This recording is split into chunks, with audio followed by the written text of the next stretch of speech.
네, 오늘 본문 말씀을 가지고 나는 부모입니다 라는 제목으로 함께 말씀을 나누겠습니다. 오늘 5월 5일입니다. 보통은 우리가 5월 첫 번째 주일을 어린이 주일로 그렇게 지키죠. 그런데 아무리 생각해 봐도 이 이른 시간에 우리 어린이들은 다 자고 있을 것 같아서 어린이들을 위한 설교는 아무래도 좀 어려울 것 같고요.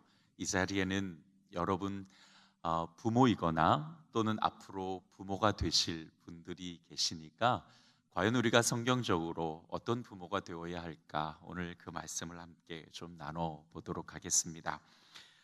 하나님께서요 아담에게 하와를 만들어 주셨어요. 그런데 그 이유가 뭐냐면 아담이 혼자 있는 것이 좋아 보이지 않으셨기 때문이었습니다.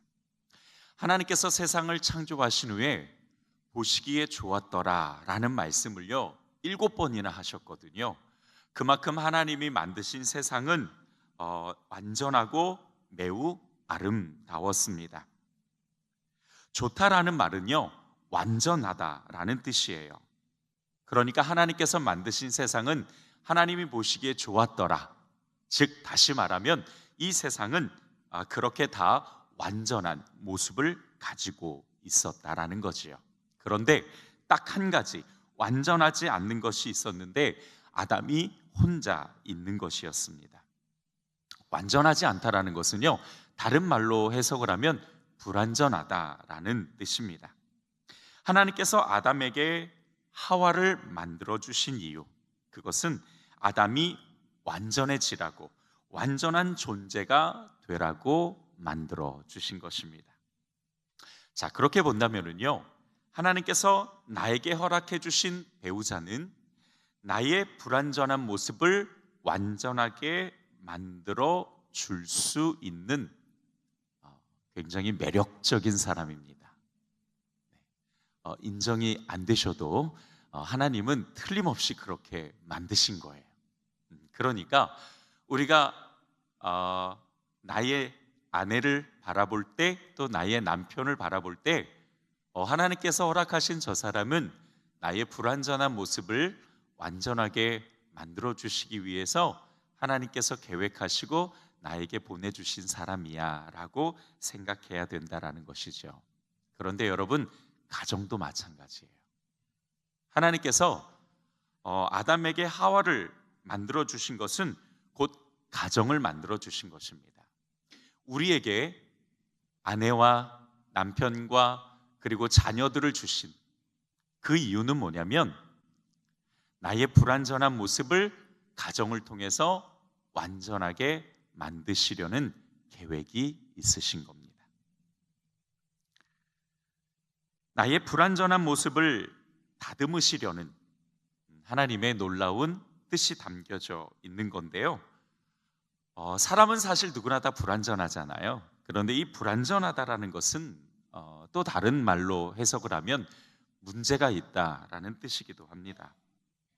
반대로 불완전한 것이 가정을 통해서 완전해진다라는 것은요 결국 나에게 있는 그 문제가 가정을 통해서 더 좋아지고 해결되어진다라는 뜻입니다.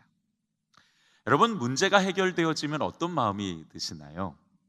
되게 기쁘기도 하고 또 만족감이 있지요. 행복한 마음은요 바로 거기서부터 시작하는 것입니다. 행복은 불완전한 모습이 완전해져 갈 때 느낄 수 있는 거예요. 잠언 15장 17절을 보게 되면 서로 사랑하며 채소를 먹고 사는 것이 서로 미워하며 기름진 쇠고기를 먹고 사는 것보다 낫다. 저는 현대인의 성경으로 여러분께 읽어드렸습니다. 성숙하지 못한 모습으로 서로 미워하면서 고기만 잔뜩 먹으면 뭐 할까요? 그냥 그게 고기를 많이 먹는다고 행복한 것은 아닌 것 같습니다. 돈이 좀 없어서 불편해도요 서로 사랑할 수 있는 성숙한 사람이 행복할 수 있지 않을까 생각해 봅니다. 행복은 마음의 상태를 말하는 거예요. 그러니까 환경에서 오는 것이 아니라 성숙한 인격에서 만들어진다라는 것이죠. 얼마 전에 우리나라를 떠들썩하게 만들었던 대한항공 조양호 회장이 별세를 했습니다. 그런데 그의 가정을 보면은요, 안타까운 모습들이 너무 많아요. 황제 경영이나 기업적 갑질도 문제였지만 조양호 회장과 그 가정에 있었던 상습 폭행, 폭언, 밀수, 관세 등 세금 포탈과 인권 유린의 엽기적인 범죄 그 혐의들이요, 매스컴을 통해서 낱낱이 드러났습니다. 참 돈이 많았겠죠. 부족한 것 없었겠죠. 그런데 정말 행복했을까요? 그들의 모습을 보면 하나도 그럴 것 같지 않습니다. 그렇게 행복은요, 환경에서 만들어지는 것이 아니라 사실은 그 인격적인 성숙함에서 형성되어지는 상태, 그거를 행복이라고 이야기를 합니다. 우리는 현재 부모이거나 또는 앞으로 부모가 될 사람입니다. 그러면 여러분은 어떤 부모가 되어야 될까요? 사실 우리는 지금도 부모잖아요. 어떤 부모가 되어야 될까라는 생각을 한 번쯤 해보셨을 것 같습니다. 저는 이 질문에 이렇게 대답하고 싶습니다. 채워주는 부모가 되십시오. 어떤 가정이 되어야 될까? 채워주는 가정을 만들어 가십시오. 여기서 채워주라는 말은 육신적인 것을 말하는 것은 절대로 아닙니다. 갖고 싶은 것을 사주고 누리고 싶은 것을 누리게 해주는 그런 세상적인 만족감, 그런 거 말고요. 물론 그런 것도 물론 필요하죠. 없어서는 안 될 것이지만, 그러나 그런 것보다 더 중요한 것은요, 사람입니다. 내 자녀가, 손주가 인격적으로 성장할 수 있도록 도와주고 영적으로 거룩할 수 있도록 채워주어야 된다는 거예요. 어떤 사업가가 자신의 실패를 짧은 글로 남겼는데요, 그 글을 제가 잠시 읽어드릴게요. 나는 자녀들이 부족함 없이 누릴 수 있도록 해주는 것이 그들을 행복하게 해주는 것이라 생각했습니다. 그리고 아내에게는 돈을 많이 벌어다 주고 멋진 차와 명성을 가져다 주면 된다고 생각했습니다. 그리고 나는 최선을 다해 그것들을 가져다 주었습니다. 그러나 그들은 행복해하지 않았습니다. 오히려 그들은 나를 떠나려고 했습니다. 그들이 행복하기 위해 필요한 것은 내가 가져다 준 돈과 명성이 아니라 나 자신이었습니다. 라고 자신의 실패의 인생을 회고하면서 쓴 글이었습니다. 여러분은 어떻게 생각하십니까? 내 자녀가 나에게서 성숙한 인격을 배우고 성숙한 신앙을 닮아가면서 좀 더 성숙한 인생을 살아갈 수 있다면 그것이 정말 훌륭하고 행복한 인생을 살아가는 것이 아닐까요? 하나님께서 아담의 불완전한 모습을 하와를 통해서 완성하셨던 것처럼 가정이라는 것은요, 그 가족 구성원들 속에서 내 자신이 완성되어져 가는 것입니다.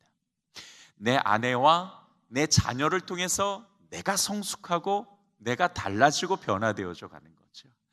나의 영향력을 통해서 내 아내와 내 자녀가 변화되어지고 달라지고 성숙해져 가는 것입니다. 그렇게 가족은 서로가 서로에게 영향력을 주고받으면서 좀 더 성숙한 모습으로 달라지고 변화되어져 갈 때에 그 가정이 행복하고, 그리고 거기에서 진짜 삶의 만족감이 형성되어질 수 있는 것이죠. 여러분, 우리가 잘 알잖아요. 우리는 그리스도인이고 영적인 사람들이기 때문에 잘 알아요. 무슨 뜻이냐면, 우리는 돈이 많고 또는 육적인 어떤 만족감이 있다고 해서 거기서 진짜 그 인생이 행복하지 않다라는 것쯤은 압니다. 그리고 영적인 것들이 채워질 때에 비로소 우리에게 만족감과 기쁨과 행복이 있다라는 것은 우리가 너무 잘 알죠. 하나님께서 그 영적인 채움의 시작점을 가정으로 두셨다라는 겁니다. 하나님께서 성경을 보게 되면 하나님께서 아담이 독초하는 것이 좋아 보이지 않아서 그를 돕는 배필을 만들어 주셨다라고 말씀하시거든요. 근데 여기서 돕다라는 뜻은요, 여성이 남성을 위해서 뭔가 존재하는 것 같은 그러한 느낌이 아닙니다. 그렇게 말씀은 사실 성경을 보면 그렇게 느껴지는데 성경의 정확한 뜻은 그렇지 않아요. 여기서 돕다라는 뜻은요, 동업하다라는 뜻입니다. 자, 그러면 여러분, 우리가 예를 들어서 사업을 같이 동업할 때 몇 대 몇으로 갑니까? 50대 50으로 가잖아요. 그걸 동업이라 그러죠. 그러니까 하나님께서 아담에게 하와를 만들어 주실 때에 그를 돕는 배필로 만들어 주신다라는 그 돕다라는 뜻은 아담과 하와가 50대 50이라는 거예요. 누가 누구를 위해서 일방적으로 존재하는 것이 아니라 아담이 하와를 위해서 존재하고 하와가 아담을 위해서 존재하도록 만들어 주신 것이 하나님의 관계의 원리입니다. 가정이 바로 그런 원리예요. 내 자녀니까 나보다 낫다? 내가 잘 다스려 주어야 한다? 아닙니다. 하나님은 가정을 그런 원리로 주시지 않았어요. 물론 질서적인 면에서는 가장이 먼저이기는 해요. 근데 여기서 먼저라는 건 수직적 관계를 말하는 것이 아니라 수평적 관계에 있어서 역할적인 면에서 먼저를 이야기하는 거죠. 누가 누구를 아래에 두고 누가 누구의 위에 있다라는 뜻이 아닙니다. 그러니까 결국 가정은 서로가 서로에게 영향력을 주고받으면서 불완전한 모습이 완성되어지도록 하나님께서 그 기능을 위해 가정을 만들어 주셨고 나에게 아내를 주셨고 남편을 주셨다. 가정의 기능은 바로 그런 것입니다. 그래서 내 자녀가 나를 통해서 인격의 성숙함을 이뤄가고 내가 내 자녀를 통해서 인격의 성숙함을 이뤄가는 것, 내 아내가 나를 통해서 좀 더 많은 변화가 일어나고 내 아내를 통해서 내가 많은 변화가 일어나는 것, 그것이 가정의 기능이고 그 기능이 제대로 될 때에 비로소 그 가정에 행복이라는 것이 형성되어지고 만족과 기쁨이 나타나게 된다는 것입니다. 저는 저희 자녀가 셋이 있습니다. 셋 다 딸이고요. 왜 웃으시죠? 불행해 보이시나요? 네. 절대 그렇지 않아요. 저는 아들을 감당할 수 없기 때문에 하나님이 딸만 주셨어요. 저는 너무 감사합니다. 너무 좋아요. 첫째 딸이 고1이고요. 그리고 둘째 딸이 중1이고 셋째 딸이 놀랍게도 6살입니다. 텀이 좀 길죠. 근데 저는 저희 딸들에게 정말 많이 배워요. 얼마 전에 제가 제 딸에게 권면을 했던 적이 있었습니다. 근데 그 권면이 어떻게 해서 출발됐냐면 저희 딸이 굉장히 페미니스트입니다. 그 인권에 대해서 관심이 되게 많아요. 여성 인권에 대해서. 그런데 제 딸이 문득 저에게 그런 질문을 해요. 아빠, 성경에는 여성이 죄송합니다. 이런 단어를 써서 제 딸이 정말 이렇게 질문을 했어요. 여성이 월경을 할 때에 부정한가요? 성경이 그렇게 말하던데요? 라고 저한테 물어보더라고요. 그래서 제가 율법적인 것을 이야기해주고 그리고 결코 부정하지 않다라는 것과 하나님께서 사람을 얼마나 아름답게 만드셨고 그리고 그 인간이 존재한다는 것만으로도 얼마나 훌륭하고 가치 있는 일인가를 설명을 쭉 해주는데요. 근데 이 아이가 너무 경청을 잘하는 거예요. 제 말에 고개를 끄덕이면서 집중을 하고 눈동자를 저에게서 떼지 않고 그 말을 하나하나 봤는데 그 경청의 자세에 놀랐어요, 제가. 그리고 이렇게 생각을 했습니다. 경청은 저렇게 하는 거구나.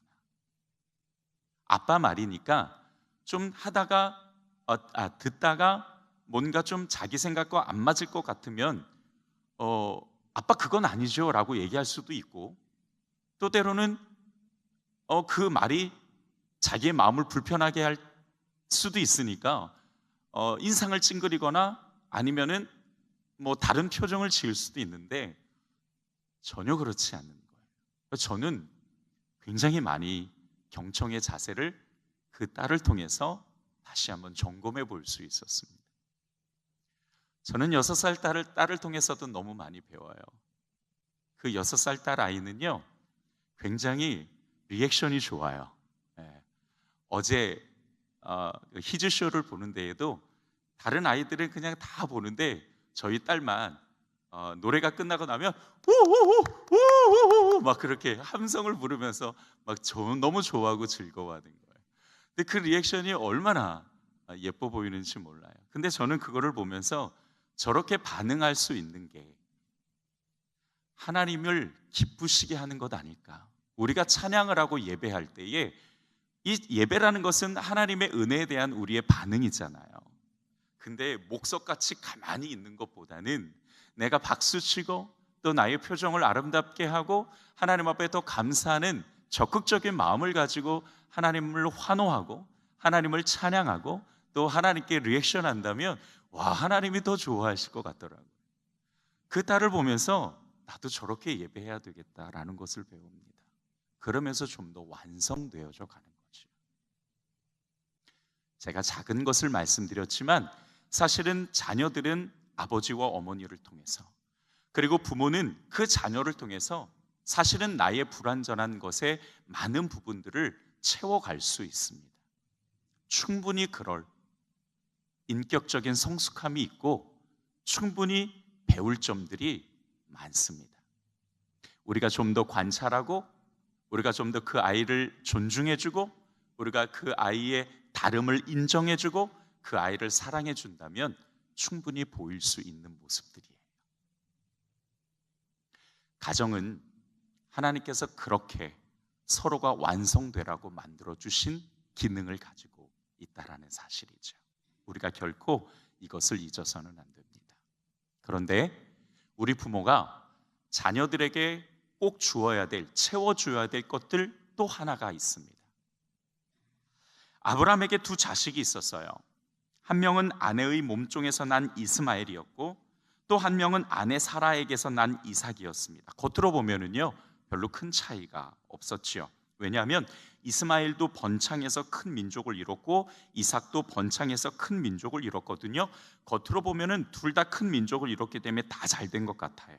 근데 아주 큰 차이점 하나가 있었습니다. 이스마엘에게는요 하나님이 없었고요, 이삭에게는 하나님이 있었어요. 이스마엘은 말씀의 약속이 없었고 이삭에게는 하나님의 말씀의 약속이 있었거든요. 그러니까 육적으로는 둘 다 잘 된 것 같았지만 결국 영적인 것이 완성되어짐으로 하나님 나라를 기업으로 물려받은 사람은 이삭이었습니다. 부모가 채워줘야 될 좋은 것은 육적인 것만 있는 것은 아니에요. 성숙한 인격과 성숙한 신앙으로 성숙한 인생을 살아갈 수 있도록 하나님을 채워주는 것, 그것이 우리 부모가 반드시 자녀에게 채워줘야 될 영적인 것입니다. 자, 오늘 본문 말씀에는요 두 가정이 비교되어 나옵니다. 엘리 제사장과 두 아들, 그리고 한나와 그 아들 사무엘이 나와요. 그런데 이 두 가정의 자녀들을 한번 보십시오. 12절을 보니까 엘리의 아들들은 행실이 나빠 여호와를 알지 못하더라. 이렇게 시작을 합니다. 엘리 제사장의 아들들은 하나님께 드릴 고기를 마음대로 가져다 먹고 제사장의 사환들이 안 된다고 해도 깡패짓을 해가면서 그 고기를 날로 먹었습니다. 원래 그러면은 안 돼요. 이거는 성경에 하나님께서 정하신 법칙에서 벗어나는 겁니다. 이들이 제사장 역할을 했거든요. 하나님께서 이 제사장에게서는 굉장히 엄격한 규칙을 두셨는데 이 엘리 제사장의 아들들은 그것을 하나도 지키지 않았을 뿐만 아니라 굉장히 하나님을 무시했어요. 하나님을 알지 못하더라라는 이 말씀은 정말 하나님을 아예 몰랐다라는 뜻이 아닙니다. 하나님의 뜻을 깨닫지 못했다라는 뜻이에요. 뿐만 아니라 22절을 보니까 성전에 수종드는 여인들에게 강제적으로 못된 짓을 하기도 했습니다. 이것이 성전 안에서만 행한 것인데 밖에서는 뭐 더 나쁜 짓들을 했겠지요. 반면에 사무엘은요, 한나가 기도로 낳은 아들입니다. 그래서 젖을 떼자마자 사무엘을 하나님께 드렸어요. 사무엘에 대해서는 18절에 이렇게 말씀하십니다. 사무엘은 어렸을 때에 세마포 에봇을 입고 여호와 앞에서 섬겼더라. 엘리 제사장과 그 아들들은 하나님을 몰라 하나님을 멸시하고 죄를 지으며 살았지만 사무엘은 에봇을 입고 하나님께 예배드리며 하나님을 섬기며 살아갔습니다. 여러분, 겉으로 한번 보세요. 이 엘리 제사장의 두 아들들은 사실 육적인 것으로 부족한 게 하나도 없었습니다. 제사장의 아들들이었으니까 뭐 본문에서 말씀하시는 것 같이 하고 싶은 대로 하면서 살았고, 그리고 얼마든지 먹을 것을 채웠고, 자기들이 얼마든지 육적인 그 필요를 채우며 살아갔어요.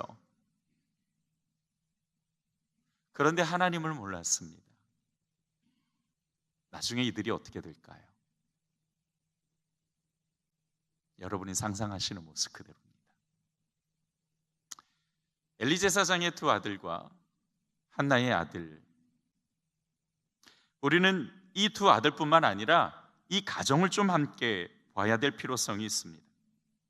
그리고 이 두 가정을 오늘 성경이 비교해 주시는 것은 우리에게 어떤 가정이 되어야 하는가에 대한 분명한 하나님의 뜻을 가르쳐 주시기 위함이겠지요. 여러분, 하나님께서 부모에게 맡겨주신 자녀는 부모의 소유가 아닙니다. 하나님께서 하나님의 자녀를 하나님의 자녀답게 양육하라고 잠시 맡겨주신 거지요. 그러므로 부모는 자녀들이 하나님을 바르게 알고 하나님을 잘 섬기며 잘할 수 있는 환경을 제공해 주는 것이 중요해요. 뭘 제공해 줘야 된다고요? 환경. 그 환경이 뭘까요? 다른 것 아닙니다. 교회입니다. 교회. 공부 잘하는 법, 경쟁력을 갖추는 법, 뭐 책 많이 읽어서 통찰력을 갖는 법, 다 좋습니다. 그것도 물론 필요하죠. 그러나 그들이 그런 훌륭한 재능을 갖춰서 하나님이 아닌 자신을 위해 사용하고 자신만을 위해 살아간다면 과연 그것이 성공적인 삶이라고 이야기할 수 있을까요? 그들이 행복하다 말할 수 있을까요? 그러지 않을 것 같습니다. 누구도 그렇게 말하지 않지요. 뭘 하든지 하나님의 영광을 위해서 일하고 하나님 나라를 확장하면서 살아간다면 그것이 바로 하나님 보시기에 성공적인 삶이 될 수 있고 하나님이 함께하는 삶이 될 수 있습니다. 여러분, 성경에 우리는 요셉의 인생을 들여다볼 수 있습니다. 이 요셉의 대명사는 형통, 이 형통이라는 단어가 무슨 뜻이냐면 성공이라는 뜻이에요. 이 형통의 대명사를 요셉으로 이야기하는데 이 요셉이 그 인생이 평탄하고 원만했던 것은 절대로 아니었어요. 17살에 노예로 팔렸고 또 감옥에도 들어가고요.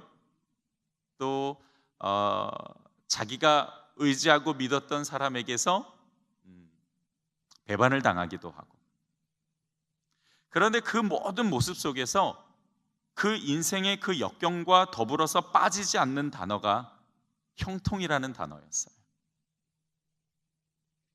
그가 감옥에 있는데도 성경은 그를 형통한 자, 즉 성공한 자라고 이야기를 해요.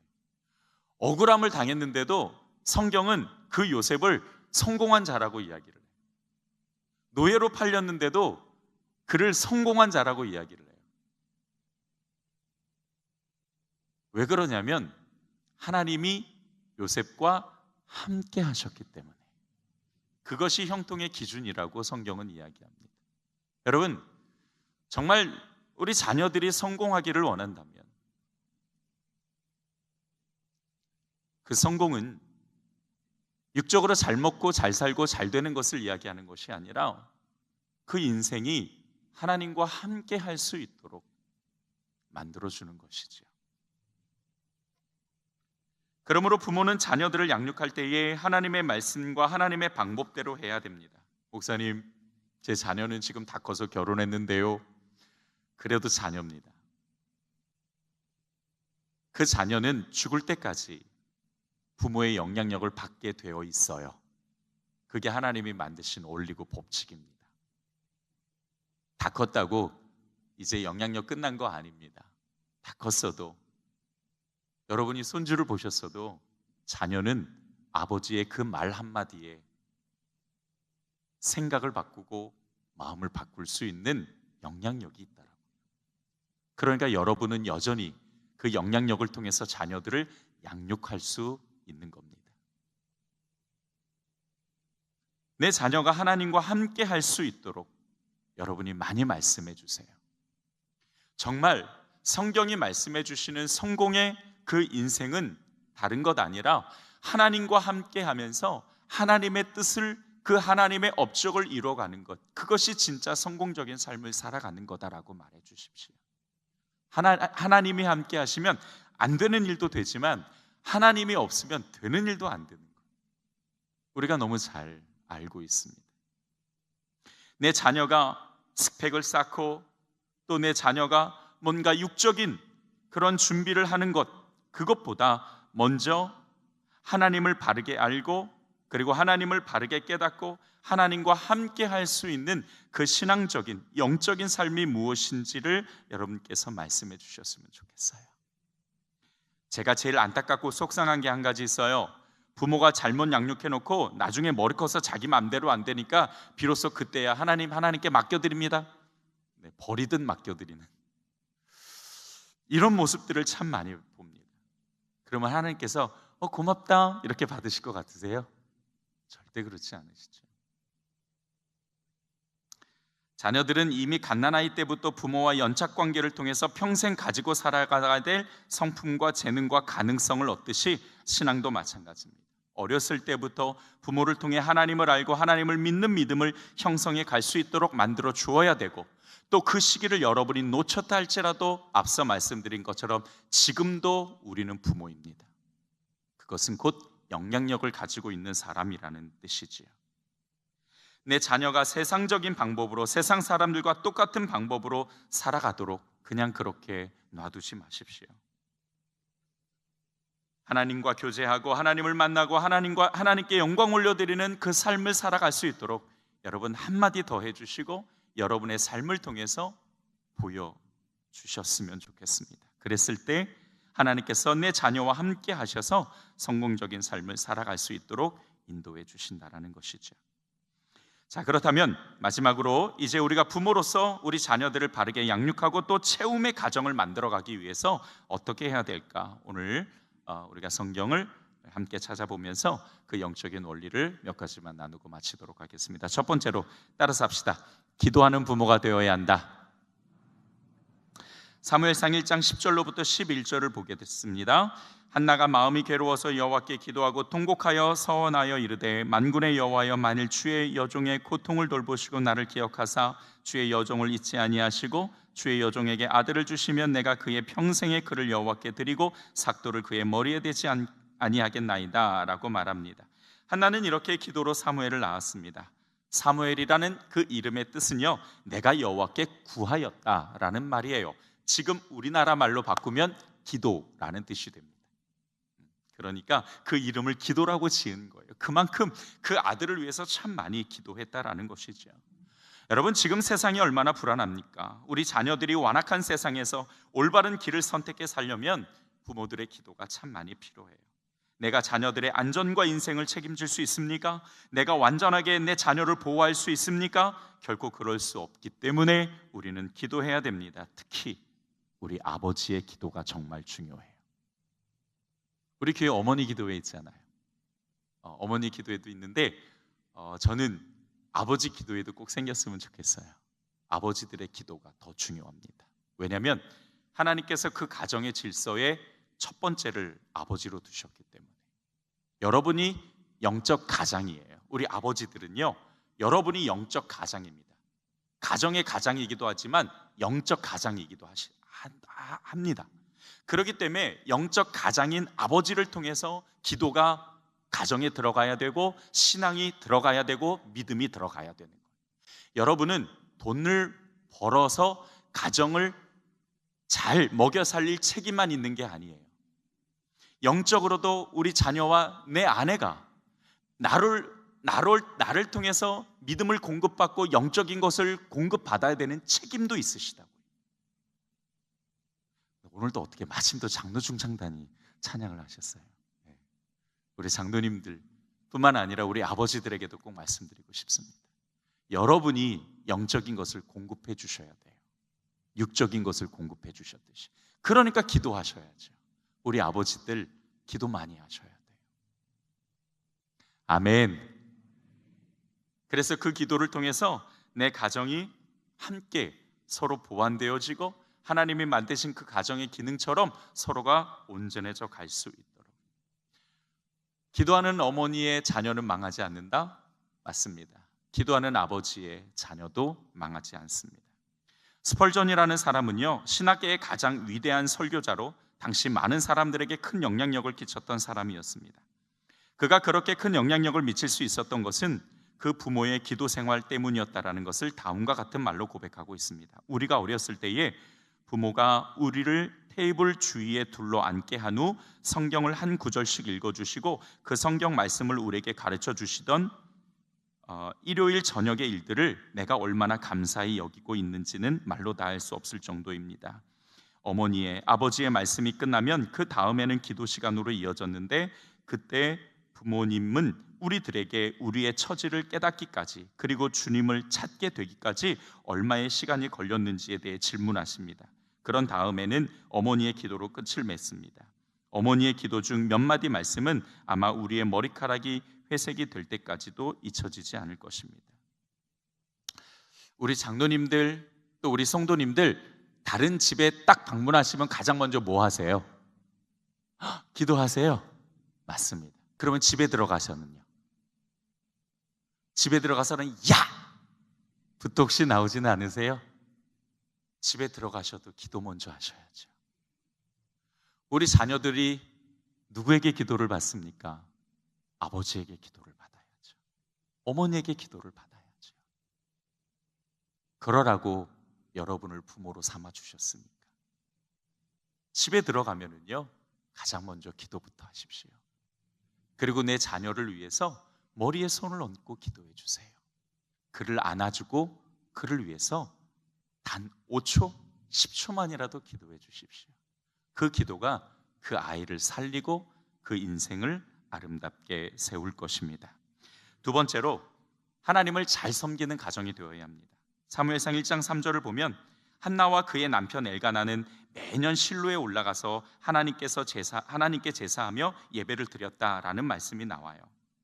한나의 가정은 하나님을 잘 섬기는 가정이었다라는 뜻이에요. 그리고 한나가 하나님께 자녀를 약속받았을 때에도 하나님께 예배드리러 올라왔을 때였습니다.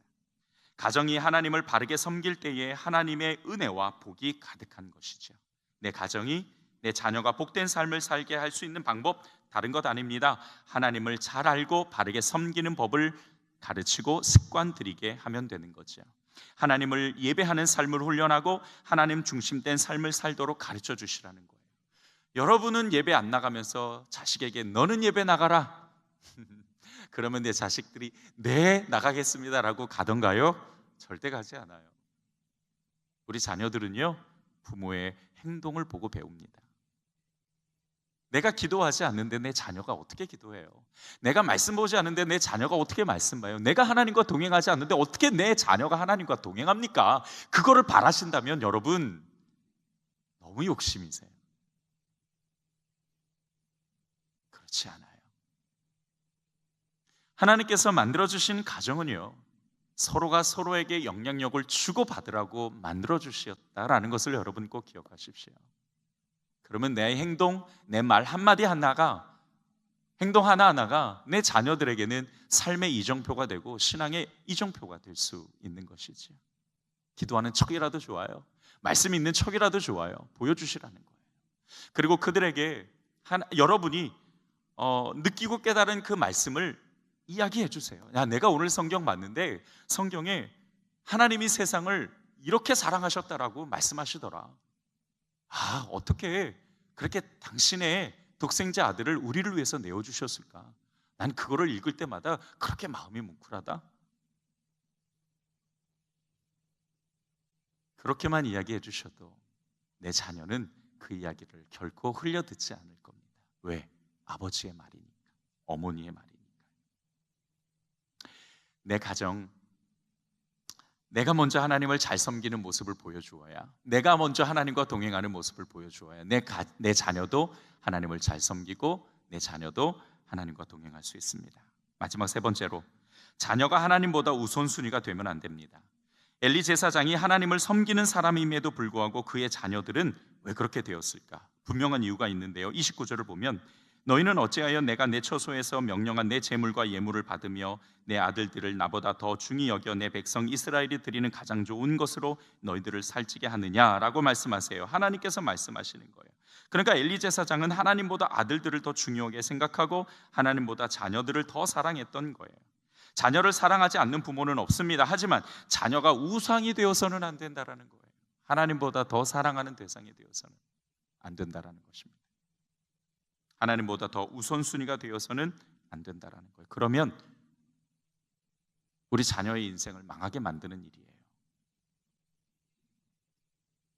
사무엘은 그냥 성전에 뚝 떨어뜨려 놨어요. 그런데 나중에 정말 훌륭한 선지자가 되어서 이스라엘 백성을 하나님의 바른 길로 이끄는 영적 리더가 되는 것을 보게 됩니다. 하나님보다 우선순위가 되는 것 자체가 죄가 됩니다. 그러면 우리 부모는 자녀들에게 죄를 물려주게 되는 거예요. 여러분, 죄는 몇 대까지 가요? 3, 4대. 한 세대가 40년이니까 4, 46, 160년 동안 내 아이의 죄를 내 후손들에게 물려주게 되는 겁니다. 그래서는 안 될 것 같아요. 그러니까 우리 모두가 다 하나님과 함께 동행하고 예수 그리스도를 닮아가는 그 모습을 통해서 내 자녀들에게 죄가 아닌 선과 그리고 신앙을 물려줄 수 있는, 신앙을 유산으로 물려줄 수 있는 우리 부모들이 될 수 있기를 주님의 이름으로 축원드립니다. 말씀을 정리하겠습니다. 하나님께서 만드신 가정은 채움의 가정이에요. 서로가 서로의 영향력을 통해서 성숙해질 수 있도록 만드셨다라는 것입니다.